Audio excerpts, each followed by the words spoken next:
It's a way to render stuff really high fidelity, really fast. It's a big deal because it's totally different from any existing graphics pipeline and is capable of rendering scenes that look like this at 144 FPS. The original research paper is 3D Gaussian splatting for real-time radiance field rendering. What does that mean? I'll explain how it works. Step 1. Take a bunch of pictures of stuff from different angles, then use an old algorithm called structure from motion to estimate a point cloud from the pictures at different angles. Step 2. Take every point in the point cloud and say you're a Gaussian now.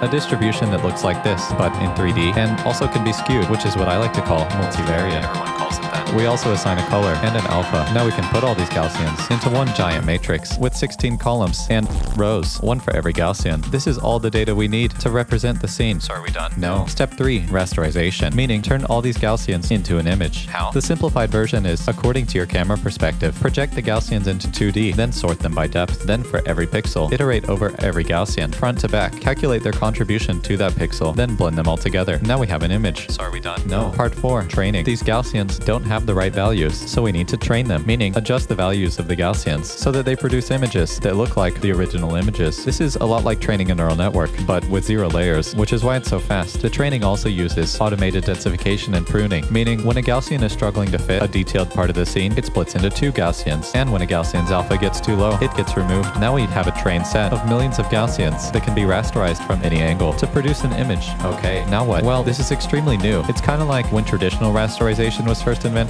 and then Doom came along and added shadows, and everyone was like, wow, you added shadows. And then came reflections, normal maps, indirect lighting, you know, the graphics pipeline. And this paper is basically reinventing step 1. Now you may be thinking, isn't this the same as photogrammetry? No, because this is a rasterization technique, meaning it converts the underlying data directly into an image without the need for ray tracing, path tracing, or diffusion. So why didn't it exist till now? Because even though it's a simple operation, for it to look as good as it does, you need millions of Gaussians, which requires several gigs of VRAM. So is graphics about to totally change forever? Or is this a niche application like photogrammetry? Let me know what you think. And if you want to keep up with this more researchy stuff, follow me on Twitter. Thank you for watching.